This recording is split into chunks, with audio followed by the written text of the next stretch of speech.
Game on. Good to see everyone. It's game time. Come on.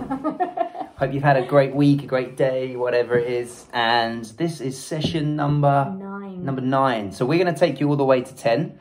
And then what we're going to do is we're going to have a little break. And we're just going to plan through and talk it through and work out the best content that we think that should come to you. Your feedback's been really helpful, so we just want to make sure it's relevant, that it's on point, and that it's practical and helpful. So we're going to have a little bit of a break and go again, hopefully, if it's helpful, if you want it to. So what we're going to be talking about... If you don't want it to. What we're going to be talking about in this episode. Okay, so today we are looking at goal difference. So we're going to be thinking about football. Ooh. Football's back on our screens, everyone. My husband's very pleased about this. Yes. So goal difference, basically at the end of the season, not only is it done on points and how many games you win, but it's also, if you're drawing with a team on points, they look at your goal difference. So if you score a goal, they take away from that total the number that have been conceded, and that's what's left. So ultimately, if you score more goals than you concede, you're going to be a winning team. And today we're going to be looking at our finances. Look at this lovely little link. We're looking at if you spend more than you bring into your household, how that is not going to help you to be a winning team. We're going to look at our finances. We're going to look at some tips that we've put into place in our own relationship. We're really fortunate to both have been given a really good grounding on this subject. So we're excited to share these things with you because we feel like this is an area that actually we do really well, and we're not ashamed of that because it's hard work and there's sacrifice involved, but there is a good outcome when you put some of these principles in place. So get your notepads, get your pens, and get ready for some finance gold. Game on. Right at you.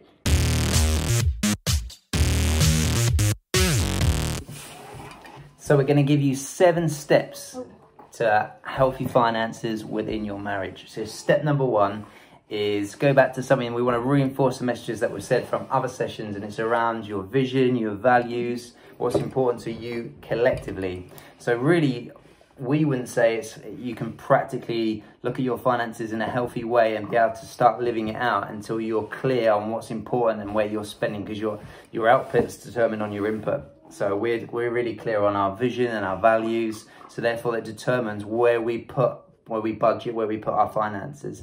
So before you kind of start to put out any of those practical things from a financial point of view, it's really important to keep focused back on the vision and the values of your marriage and your home, and then start to plan in and around that. So step 1, have your team talk, vision and values.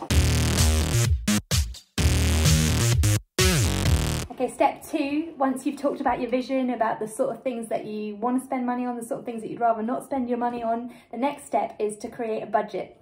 And there are certain things that you're going to be spending on every month. So there's certain bills that are always going to be the same amount each month. So make sure you tally up those costs, the bills, your mortgage, your rent, whatever it is, into one sort of list, and then have another list of items that you need to be putting money aside for. So we've got lists for like birthday presents. We save a little bit every month towards Christmas because we know when that comes around that's going to be a big spend on our finances.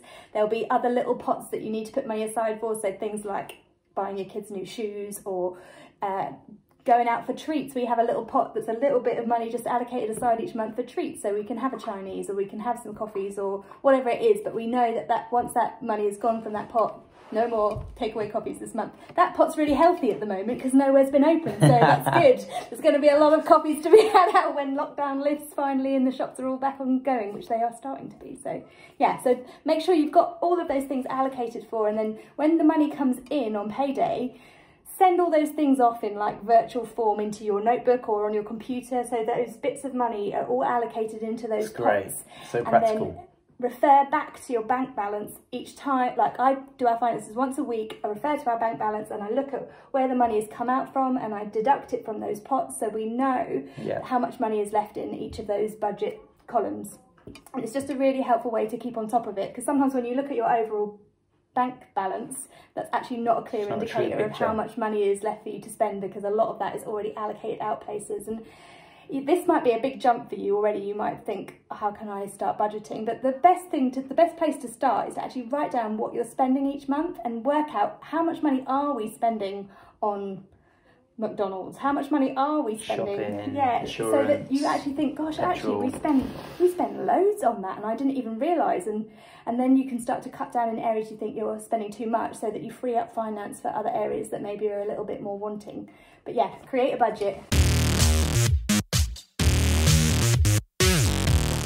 Step 3. So you've put your budget in place. Now it's really important at the start of any month. It's really important to forecast ahead. What do we mean by forecast? It means just look ahead, get your calendar out, make it really practical, get your coffee, and just chat through what's happening in your home. So what's Joy's got going on, what have our kids got going on, what have I got going on, what requires us to spend, what requires maybe some income, and then we can look at it, and there's no surprises when we're looking ahead or whenever it comes up to that moment in time in that month. There's no surprises there, and also we can chat it through, work out the best way to provide for that area, that pot, that budget, and then when it comes round to that area that within that month, you can enjoy it because you know you've allocated it. So forecast ahead, really practical. Any winning team will always have a team planning for the future, and that's what you're doing. You're planning to have a winning relationship. You're planning your future. So forecast ahead, step 3. Step 4, the whistle stop tour. This one is all about your accounts and the way you keep your accounts. So we were modelled to us by both our sets of parents to have a joint account, which is where all the money comes in. So Nate's been the main breadwinner for our family. His wages have gone into that pot, and they've been there, and he's trusted me to spend when I've needed to spend, and I can see what he's spending. So not only does it create trust between you, there's accountability there for your finances.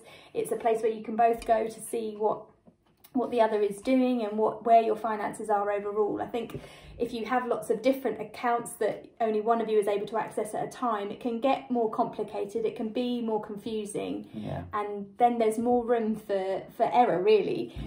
So we would say a joint account is a really good idea. And I get it, sometimes you might want a separate account because you might want to be planning a big surprise for that big birthday that's coming up and all those kind of things. Other ways around it though. There are, and we will have a conversation and we will allocate funds towards that, or we will do it in a way that means we can still plan a surprise without compromising on that joint account and that accountability and trust that we have in that joint account. So yeah, that's something that we've found really helpful.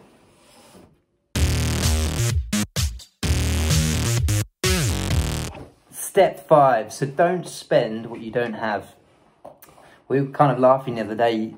Can you remember those times where actually you used to maybe set yourself something that you would like, or there was something that you wanted to achieve, and it would require you to save, and it would take a number of months, maybe even longer than that, maybe a year, depending on what size of this, what you're looking to buy, and actually you save, and then when it gets to that time when you've got enough saved up, you can spend and you can enjoy it because you know that you've paid for it. Whereas now we live in a society which encourages us to sort of spend now but pay later. We can allocate it each month, or in some ways we're not condemning that, but there's that principle of actually what you bring in, actually we don't want to spend more than what we bring in. So it's a really simple principle. Most people will know this. We're not trying to teach you to suck eggs at all, but also there's a reason why credit card debts and bills, you only have to type in on Google and do your research. It's a real problem in a lot of marriages, and we want to be honest and address things which are issues. People do have problems and issues with spending. So, that's why all these steps before this is really important, but don't spend more than you're bringing in.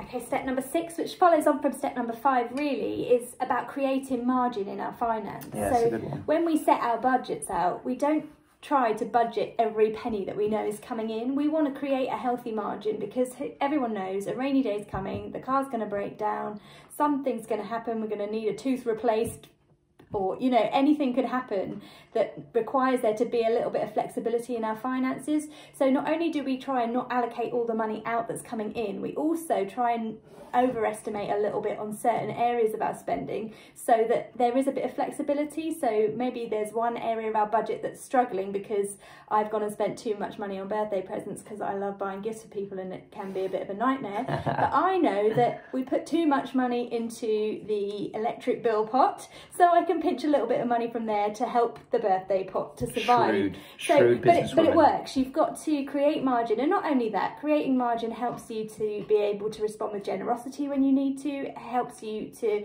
be able to throw in those little surprises that we talked about earlier. It gives you a lot more flexibility. We want to have enough margin to manoeuvre in our finances. Step 6, come on, last one coming.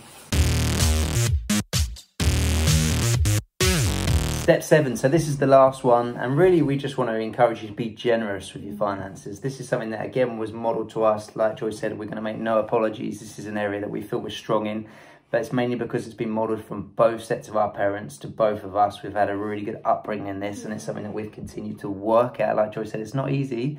We've had to learn lots of lessons, but we really try and apply it because it's such a key area to a winning relationship. So being generous, what we mean by that is actually when you're budgeting and when you talk about your vision and values, well, what's important to us as a family, and then how we prioritize into it. And the best way to be generous is take our eyes off ourselves, and there's a world out there that needs help. And it just means that you contribute in just doing something. Doesn't mean you need to solve all the world's problems, but is there something where you can play your part financially that can really see a difference, something tangibly to help? And we've got different things in our lives that we contribute to, and we what we call sow into it.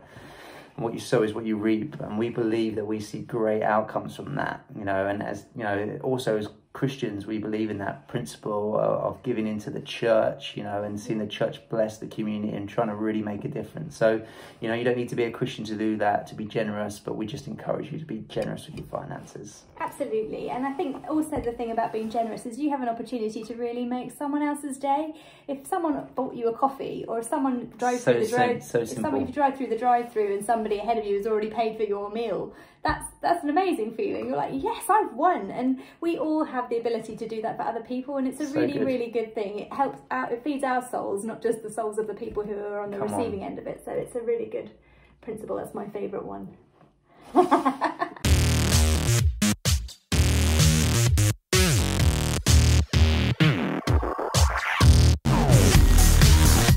So there you go, hope that was helpful. 7 really practical steps to healthy finances, to seeing you win. Remember, this channel, Marriage Game On, is all about seeing you win in your marriage. You win, I win, and we know that finances can be such a tension, but also can be so releasing when you're on the same team and you're planning to the future. You apply those 7 steps, and there'll be others that I'm sure that you've got that will be really helpful.